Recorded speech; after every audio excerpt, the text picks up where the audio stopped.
जय गुरुजी, शुक्राना गुरुजी, अनंतम अनंतम शुक्राना मेरे गुरुजी महाराज का।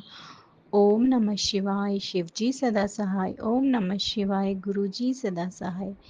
संगत जी, मैं अपना एक शुक्राना सत्संग शेयर करना चाहती हूँ।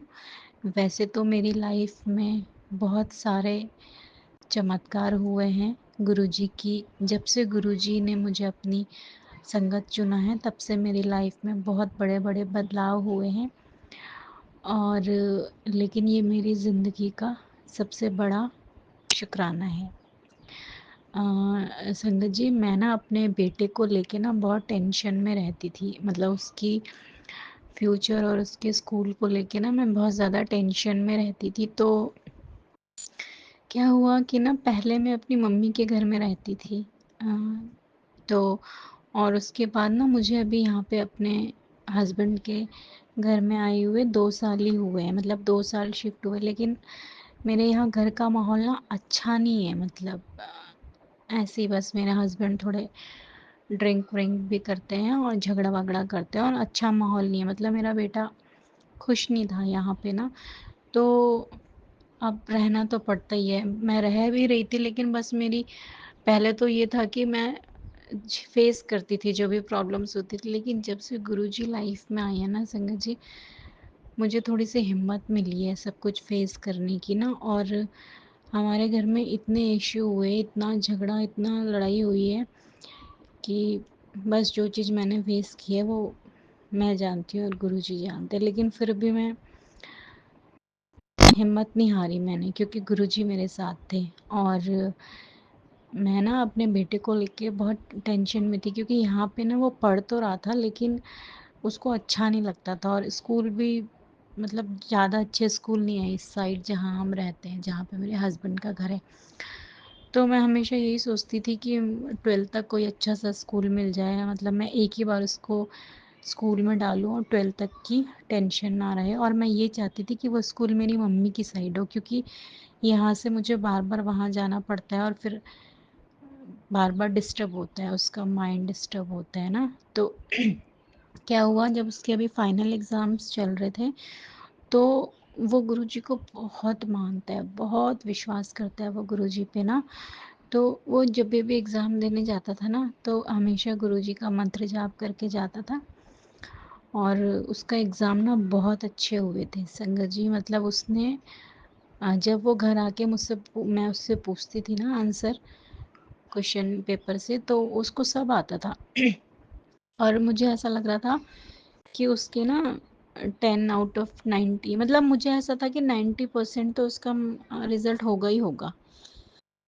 सॉरी सॉरी संगत जी। तो लेकिन हुआ क्या, जब हम रिजल्ट के लिए आए, तो वो फुल कॉन्फिडेंट था। उसको लग रहा था कि मतलब मुझे बोल रहा था कि मम्मी मैं थर्ड या सेकंड तो आऊँगा ही आऊँगा, फर्स्ट तो नहीं बोल रहा था। लेकिन उसे पूरा यकीन था कि उसका रिजल्ट बहुत अच्छा होगा, और मुझे भी यही लग रहा था। लेकिन संगत जी, क्या हुआ कि जब मैं उसको स्कूल गई पीटीएम में, जब मैं रिजल्ट लेने गई, तो उसके 75% मार्क्स थे। 75%। और मैंने ये चीज़ नोटिस नहीं की। और मैंने जब मैम से बात की, तो मैंने बोला मैडम मुझे तो बहुत कम लग रहे हैं इसके मार्क्स। और पता नहीं मेरे दिमाग में क्या आया, मैंने उनको बोला मुझे इसकी जो कॉपीज़ हैं वो मुझे रीचेकिंग करवानी है। तो उन्होंने बोला मैम आप एक एप्लीकेशन लिख दो। मैंने एक एप्लीकेशन लिखी। और वैसे तो ये एक बहुत छोटी सी बात थी, लेकिन इसके पीछे रीज़न क्या था आप वो सुनिएगा संगत जी। और मैं वैसे तो मुझे सेटिस्फेक्शन हो जाना चाहिए था, लेकिन पता नहीं क्या हुआ, मैंने ऐसा बोला। और फिर उन्होंने मुझे प्रिंसिपल के ऑफिस में भेज दिया। और जब मैं प्रिंसिपल के ऑफिस में गई, तो प्रिंसिपल ने मुझे इतना रूडली मुझसे बात की। मतलब पता नहीं, शायद वो गुरुजी की क्या महिमा थी, वो गुरुजी जाने। लेकिन ऐसे उन्होंने मुझसे बात की और बोला कि ये ऐसा ही है, आपका बच्चा बुद्धू है, ये है वो है सो है, हमने इसकी हेल्प की है और बहुत कुछ। तो मैंने बोला ठीक है, अगर आपने इसकी हेल्प की है तो आप मुझे इसकी कॉपीज़ दिखा दो। अगर इसने कुछ नहीं किया है तो फिर आपने इसे कैसे पास कर दिया है ना। तो मेरा भी ठीक था कहना, लेकिन वो बस इसी बात पे अड़े रहे। तो लेकिन फिर क्या हुआ, फिर मुझे लगा कि ठीक है, जब ये प्रिंसिपल का ही ऐसा बिहेव है पेरेंट्स के साथ, तो बच्चों के साथ कैसा होगा। तो फिर मैंने अपने बेटे को वहाँ से निकालने का डिसीज़न लिया। लेकिन अब ये इतना आसान नहीं था, क्योंकि मेरे हस्बैंड ये कभी भी नहीं चाहेंगे कि मैं यहाँ से स्कूल शिफ्ट करूँ या फिर मैं भी शिफ्ट हूँ, वो कभी नहीं चाहेंगे। हुआ जब मैंने उनको आगे घर में बताया, तो मैंने बोला वो ऐसे ऐसे बात कर रही हैं प्रिंसिपल, और तो उन्होंने कोई रिस्पॉन्स नहीं दिया मेरे हस्बैंड ने। सॉरी संगत जी। और फिर क्या हुआ, फिर बस इसी बात को लेकर बात बढ़ती गई बढ़ती गई बढ़ती गई, और फिर मैंने अपने बेटे को वहाँ से स्कूल से निकालने का डिसीज़न ले लिया। और भी कई सारे पेरेंट्स थे जिन्होंने अपने बच्चों को उस स्कूल से निकाला। तो बस ये एक छोटी सी बात इतनी बड़ी बात बन गई कि मैंने अपने बच्चों को इस स्कूल से निकाला, बेटे को अपने। और मेरे हस्बैंड ने उस टाइम कोई रिएक्ट नहीं किया, क्योंकि ये अरदास मैंने गुरुजी से कब से लगाई हुई थी कि गुरुजी मेरे बेटे को कोई अच्छा सा स्कूल, मैं चाहती हूँ उसका स्कूल हो 12th तक हो और कोई प्रॉब्लम ना आए, और वो मम्मी की साइड हो। लेकिन देखिए संगत जी क्या हुआ, कि फिर क्या हुआ, जब मैंने टीसी के लिए अप्लाई किया तो सब कुछ इतना नॉर्मल हो गया, और स्कूल का नाम है 7 ऑक्स। ठीक, 7 नंबर की ब्लेसिंग यहाँ गुरुजी ने दी। और फिर जब मैं उसका एडमिशन कराने जिस स्कूल में गई, तो उन्होंने बोला ये 7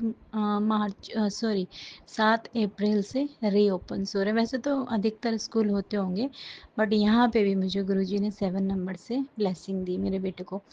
तो मेरे बेटे का स्कूल 7 ऑक्स स्कूल में हुआ है, और वो पूरा 12th तक है, और बहुत अच्छा स्कूल है। और शुक्राना गुरुजी महाराज का कि उन्होंने मेरी एक ये वाली अरदास पूरी की।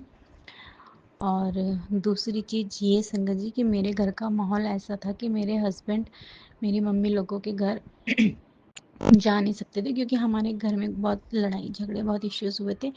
और गुरु, मुझे लगता था कि अब कभी भी नॉर्मल लाइफ नहीं होगी हमारे फैमिली में ना, या मेरे हस्बैंड कभी वहाँ नहीं जा पाएंगे, और हम मतलब सिर्फ मैं या मेरे बेटे जाएंगे। और मतलब बहुत सोचती थी मैं क्या होगा कैसे। लेकिन संगत जी आप लोग बिलीव नहीं करेंगे, सब कुछ ऐसे, जो प्रॉब्लम्स थी ना, ऐसे नॉर्मल ऐसे सब कुछ ऐसे शॉर्ट आउट हुआ जैसे कुछ हुआ ही ना हो। और हम लोग वापस से वहीं शिफ्ट हो गए मेरी मम्मी के घर पे, वो भी सिर्फ मेरे बेटे के लिए, और मेरे हस्बैंड भी मान गए। तो शुक्राना मेरे गुरुजी महाराज का कि उन्होंने ये वाली प्रॉब्लम भी दूर करी। और दूसरा शुक्राना मेरा ये है कि मैं कब से चाहती थी कि गुरुजी का मुझे कोई तो स्वरूप मिले, कोई तो मुझे कुछ तो भी मिले, क्योंकि मैं मंदिर में अपने पूजा तो करती थी, लेकिन मतलब मैं चाहती थी कि गुरुजी का स्वरूप आए। लेकिन मेरे हस्बैंड बहुत रिएक्ट करते थे ना, मतलब अच्छा नहीं बोलते थे। तो फिर मैं ये भी चाहती थी कि गुरुजी को वो कुछ ना बोले, या गुरुजी का स्वरूप मेरे मंदिर में मैं रखूँगी और फिर वो कुछ बोलेंगे तो मुझे बहुत गुस्सा आएगा। तो देखिए संगत जी कि गुरुजी मेरे पास किस उसमें आए। तो मेरी एक फ्रेंड है ना, वो बहुत मानती है, उनकी पूरी फैमिली। तो उनका मुझे कॉल आता है आंटी का, तो आंटी बोलती है कि बेटा मैंने ना तुम्हारे लिए ब्रेसलेट रखा है। तो फिर मैंने बोला ठीक है, लेकिन मेरा जाना नहीं हो पाया, और अभी मुझे वो गुरुजी का ब्रेसलेट मिला है, स्वरूप शुक्राना गुरुजी का। और वो मैं हमेशा पहन के रखती हूँ। और एक चीज़ और संगत जी, वो ब्रेसलेट जब मैंने पहना ना, तो उसमें जो गुरुजी का जो स्वरूप होता है ना, वो ना छिपता है, पता नहीं ऑटोमेटिकली, मैं छुपाती नहीं हूँ उसको। लेकिन जैसे वो ऐसे पर्ल्स में बना हुआ, बट वो ना जो स्वरूप है ना, वो अपने आप ही पीछे छिप जाता है। ये मेरे हस्बैंड साथ में होते हैं, और उनको अभी तक यही नहीं पता कि मैंने ब्रेसलेट पहना है गुरुजी का। और जब मैं अकेले होती हूँ तो वो सीधा हो जाता है। संगत जी बिलीव करो आप, मैं सच कह रही हूँ, ये सच बात है। और मैं सोचती थी कि अगर ये गुरुजी का स्वरूप देखा फिर कुछ बोलेंगे गंदा, तो फिर मुझे गुस्सा आएगा। लेकिन क्या हुआ कि वो जो स्वरूप है वो अपने आप ही वो छुप जाता है, पीछे नीचे की साइड हो जाता है। और जब मैं अकेले होती हूँ तो वो सीधा हो जाता है। तो शुक्राना मेरे गुरुजी महाराज का, मेरे गुरुजी महाराज की महिमा तो गुरुजी ही जाने। अनंतम शुक्राना मेरे मालिक, अनंतम शुक्राना, आपने मेरी ज़िंदगी में इतने बड़े बड़े बदलाव किए हैं। शुक्राना मेरे मालिक, शुक्राना। और एक शुक्राना मेरा ये है कि मेरा बेटा बहुत नॉटी, बहुत मैंने ये अरदास की थी गुरुजी से कि इसको थोड़ा-सा शांत कर दो। तो और फ़ोन की तो संगत जी फ़ोन तो उसने मतलब बहुत ही कम कर दिया है देखना। अब वो सिर्फ़ फ़िज़िकली गेम खेलता है, जैसे क्रिकेट में उसका इंटरेस्ट है, बैडमिंटन में, या फिर मतलब कहने का मतलब ये कि फ़ोन से वो बहुत दूर हो चुका है। अब वो वैसे गेम्स खेलता है और पढ़ाई में भी अच्छा होता जा रहा है। शुक्राना मेरे मालिक, अनंतम शुक्राना मेरे मालिक, अनंतम शुक्राना। तो संगत जी, ये मेरा एक शुक्राना सत्संग था। अगर मुझसे इस शुक्राने सत्संग को कहने में कोई भूल चूक हुई हो, तो प्लीज़ आप लोग मुझे माफ़ कर दीजिएगा। और शुक्राना गुरुजी। ओम नमः शिवाय, शिव जी सदा सहाय। ओम नमः शिवाय, गुरुजी सदा सहाय। जय गुरुजी, शुक्राना गुरुजी। संगत जी, मुझे गुरुजी के कब से मैसेज आ रहे थे कि शुक्राना कर, शुक्राना कर, शुक्राना कर, लेकिन किसी प्रॉब्लम्स की वजह से और थोड़ा बिज़ी की वजह से, और दूसरी चीज़ है कि मैं थोड़ा ये चाहती थी कि मेरी ये भी अरदास पूरी हो जाए तब मैं शुक्राना करूँ, ये भी हो जाए तब मैं शुक्राना करूँ, ये भी हो जाए। तो ऐसे कर कर के आज अष्टमी का दिन है। आज अष्टमी हम लोगों ने की है अच्छे से, और मैं अपने हस्बैंड के घर पर हूँ। और आज मैं इसलिए ये अपना शुक्राना सत्संग शेयर कर रही हूँ कि आज मेरी सारी अरदासें पूरी हुई हैं, और कल मैं अपनी मम्मी के घर चली जाऊँगी, और फिर 7 तारीख से मेरे बेटे के स्कूल खुल रहे हैं, तो हम लोग कंटिन्यू वहाँ से करेंगे और हम लोग वहाँ शिफ्ट हो जाएंगे। तो जय गुरु जी, शुक्राना गुरु जी, अनंतम शुक्राना मेरे मालिक, अनंतम शुक्राना।